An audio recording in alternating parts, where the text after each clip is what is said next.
Hello and welcome back to our channel. So today in this video we are going to discuss about how to delete Amazon accounts. So without wasting much of our time, let's get straight into the video.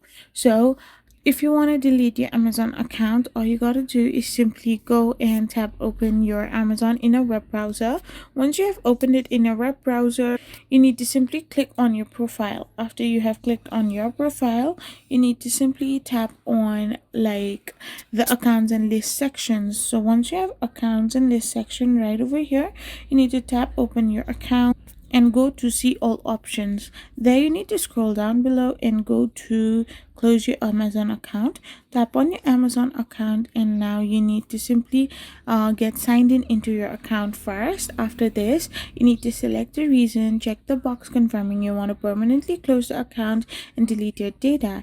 Then click on close my account. A link will be sent to your email or via text, which you must click within 5 days to confirm the deletion.